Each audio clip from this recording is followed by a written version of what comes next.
Dito nga tayo sa Jollibee daw mga bossing ko sa may bus terminal.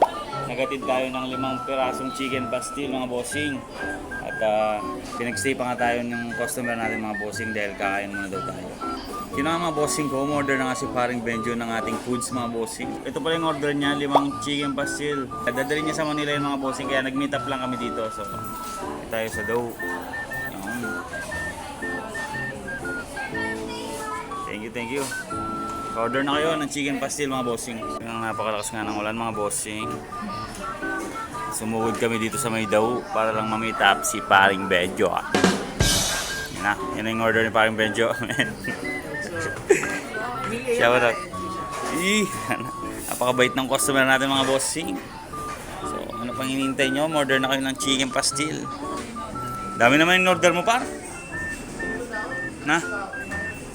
So yun na nga mga bossing ko, magandang araw sa inyong lahat. Kaya nga sa daw kami nag-meet up dahil galing pa siya ng Manila dyan mga bossing. So ang alam ko nga lang bibigay ko lang yung order niya na chicken pastil mga bossing ko at dadalhin niya ng Manila yung mga bossing. Pero nag-aya pa nga siyang kumain mga bossing ko at nakalibre pa nga tayo ng Jollibee. Kain tayo mga bossing. May shoutout man. What's up? Camping na lang kami dun sa bayan. Saan banda dun? Dun di ba may ano doon? Manarang ba yun? Kilala mo ba yung mga manarang? Naririndi niya lang.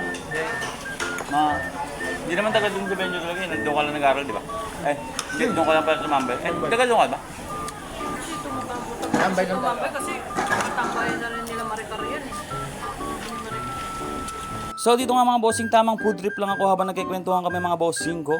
Sa mga gusto nga palang mag-reseller mga bossing ko, mag-reseller na rin kayo mga bossing. At malay nyo nga bukod nga sa kikita kayo mga bossing ko, yung customer nyo ililibre pa kayo ng Jollibee mga bossing. Lalo na kapag nakikita kayo nagsisipag ng mga yan mga bossing. Pero kung gusto nyo lang humilata mga bossing ko, nasa inyo yun. Sabagay masarap nga naman humilata lang mga bossing ko dahil maulan ng panahon. Pero hanggat malakas pa tayo, grind lang ng grind mga bossing ko. A few minutes later. At dito nga tapos na kaming kumain mga bossing ko. At si parang Benjo naman sasakay na ulit ng bus mga bossing. Dahil nga babalik na ulit siya ng Manila. Ingat.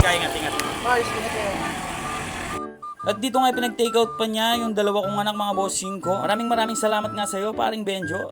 Ingat ka sa biyahe at lagi lang safe everyday mga bossing. At dito nga tumila na yung ulan. At pagka-uwi ko nga ng bahay mga bossing ito, bagong gising yung aking prinsesa at nilalantakan na niya yung bagay ni paring Benjo. Dahil daw dyan ay meron kang kiss pare. So sa mga gusto nga umorder ng ating chicken pastil, available ito sa ating Shopee account mga bossing ko. Laging nasa comment section lang yung link niyan mga bossing ko. Ano pang hinihintay nyo? Order na kayo. Peace! Maluho kasi ko, medyo magasta. Mahilig kasi ko, yaman o masta. Sta